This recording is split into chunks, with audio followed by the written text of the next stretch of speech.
Hey guys, this is Samir from Project Street Racing, and today we're going to be talking to you about the dyno results for my 2015 Honda Accord Sport.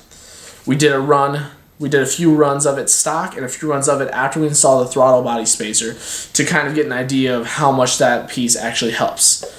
This throttle body spacer is from AFE Power, which also makes a lot of the Takeda parts for the 2015 Honda Accord. A lot of you might be familiar with those if you own one of the cars. And let's start by looking at the stock run.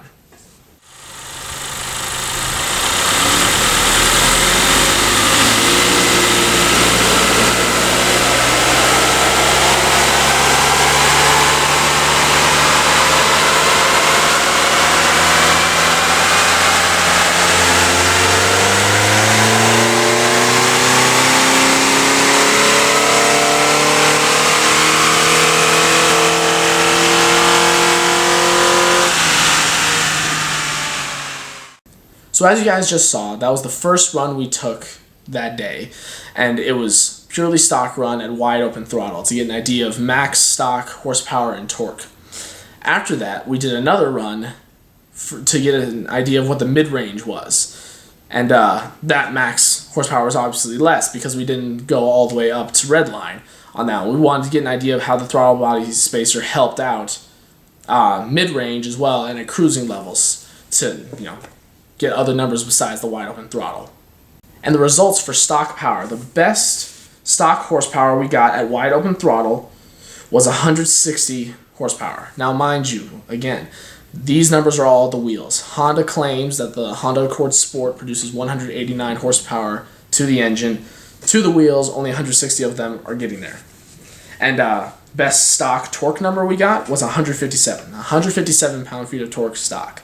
Now we're going to take a look at the mid-range results. At the mid-range, it made about 149 horsepower stock and 150 pound-feet of torque stock. So again, the horsepower and torque are matching very similar numbers in both wide open throttle and in the mid-range.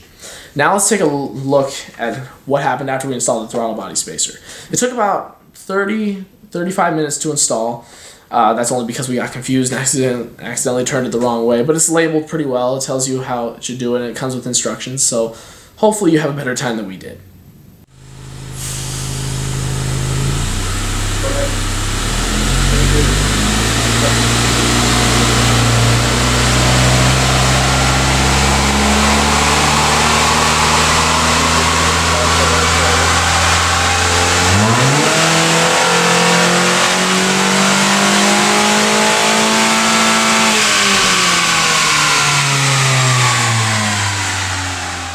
So now let's get into what everyone really wants to know, the power, the numbers. So as I stated previously, our best stock horsepower was 160 or 161 about. Max power raised to 163 and a half. So we gained about 2.5, 3 horsepower at wide open throttle. As I said, stock torque was 157 pound-feet. Here, along the entire rev range, even when at flat lines, it improved dramatically, going from 157 to almost 165 pound-feet of torque, making for a 7 or 8 pound-feet upgrade. Now that's really impressive for max torque. And the numbers are just as good in the mid-range. For a steady 5 horsepower increase and a 5 pound-feet of torque increase along the mid-range. That's not wide open throttle, that's the mid-range. But so all the way up, you're getting a max of 5 horsepower and 5 pound-feet of torque higher, and overall 3 horsepower and 7 pound-feet of torque.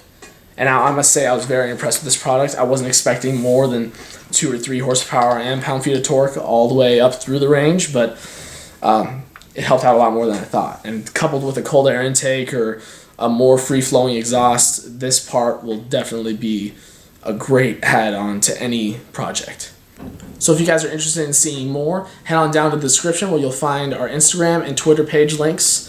Following both of them is not like following the same page twice. They definitely produce different content, and there's definitely a different atmosphere on both pages. So feel free to follow both, and we try to keep them updated as often as possible, and there's a lot more coming up, both here on YouTube and on both of our pages.